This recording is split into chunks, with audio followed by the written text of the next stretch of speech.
Daydreaming with Keats, a Philosopher Poet's Tale. Preface.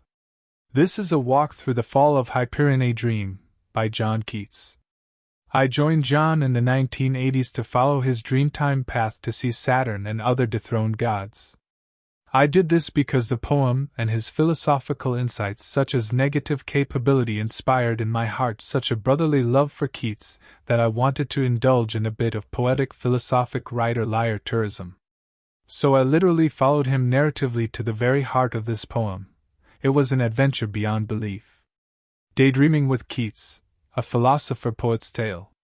Waking suddenly in the darkness of an early winter's morning, I shuddered, frozen to the marrow. But it was not cold in this room, where the central heating burned hotly. What then had disturbed my slumber?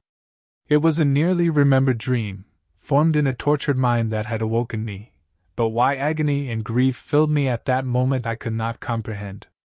Desperately I searched my mind for a solution, until a question slowly formed, dragging with it a train of thought which was to reveal the terrible contents of the semi-lost world of my unguarded soul as its mysterious baggage.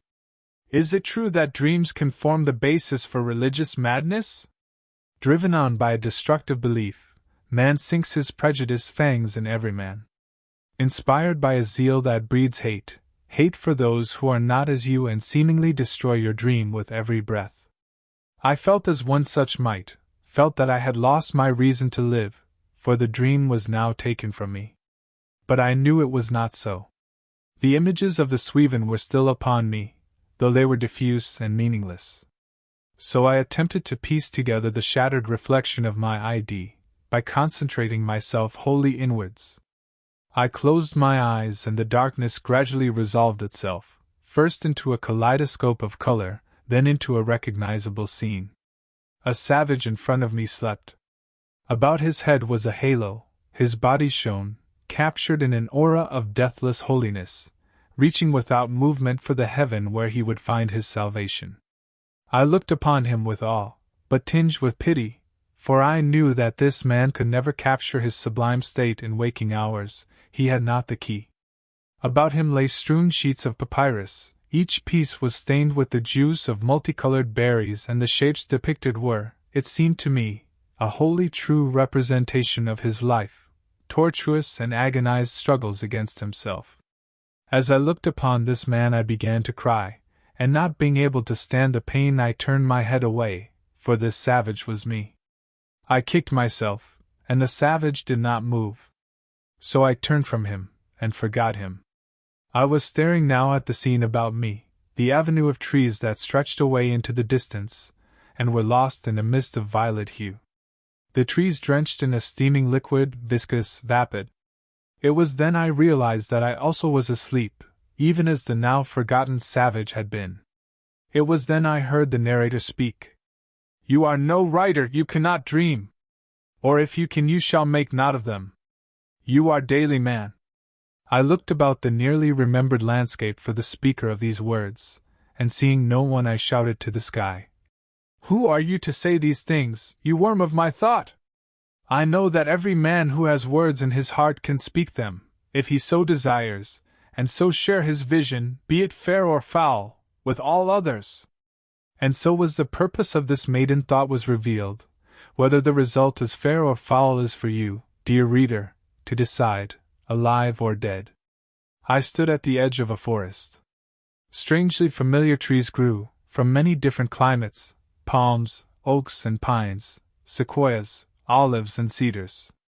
All stood in perfect harmony with each other, and I was inexorably drawn into their fragrant shade. I walked for what seemed like only minutes but must have been hours, for the sun had moved from east to west in the flickering sky, when I heard a refreshing gurgling sound near at hand.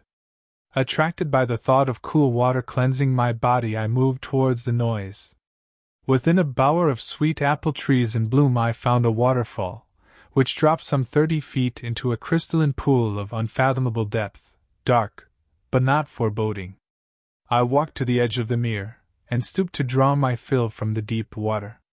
After drinking I again looked about me, breathing the sweet air with newly cleansed lungs. Then, glancing into the water, I at once noticed something strange. There was no reflection on the surface. It was ebony as blackest jet, giving nothing except its radiant coldness to the universe. I staggered backwards, strangely shocked. It was as if someone had struck me a blow within my very essence. Stunned, I stared about me, now blind to the beauty around. The silence inherent in the water's fall then also came upon me. As the water fell, it glistened and splashed playfully, but no noise did it make on entry to the lake. Just seeing the curtain of light burgeoning spray, my calmness returned, the deftness of forgetful balm to my being. I looked lovingly at the lively rainbow painted in the droplets, and over a bridge of slippery stones I ventured towards the wall of hope, and in a rejuvenating shower I passed through the waterfall into a cave hung gloriously with majestic stalactites, glowing in the filtered light. The rays of the sun flashed through the water and danced upon the walls of the cave, creating a stroboscopic vision about me. I spent for a minute on the spot, mesmerized by the staggering multicolored light show which, as my turning slowed, resolved into an image of seemingly solid reality. I saw, in an arbor, surrounded by an abundance of fruits and flowers trailed on trellises. I was certain that I could smell rose perfume in the air, so real was the flickering scene. Looking about me in awed wonder, I beheld a table which was loaded with food of all nations, and from each dish it appeared that a sample had been ritually taken. Now a ravenous hunger overcame me and I ran to the food, not caring I ate massively, the amount on the table didn't diminish. I consumed the savory and the sweet with no discrimination until I became thirsty. My first thought was the water of the fountain, but upon the ground I spied a flagon of glimmering liquid, which I took to be nectar, so perfectly it filled the vessel. I fell to my knees and drank a huge draught, and I was filled with a drugged awareness. Time slowed about me and I saw all with an unutterable calm. But this was no alcohol or opiate-induced stupor, for I was completely in control of myself as I saw the universe open as a chasm at my feet and I leapt into the infinite with a total joyous abandon. I was caught in a maelstrom of eternity, which seemed to drain my being of all its substance, against which I fought desperately, but slowly I fell into a timeless sleep, as if captured in an Egyptian wall painting, drowning in a Nile of neverness. For how long I slept was an unknown to me, but when I awoke I was no longer in the cave of color, but in a darkened room of great immensity.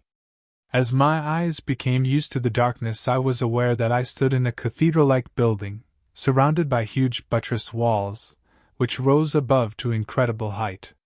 So much so that the ceiling was as the sky, straightest beclouded, and where no cloud was evident, stars shone brightly. My neck began to ache, and my head to swim as I looked at this remarkable roof, so slowly I lowered my gaze to the floor.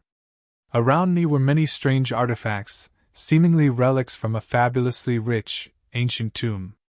There lay strewn upon the opalescent floor voluminous vats of exotic liquid, large carpets of skilful make, whereon creatures of all ages seemed contentedly frozen in aspects of joyful praise, and everywhere ritualistic garments and holy jewels shone in the gloomy light.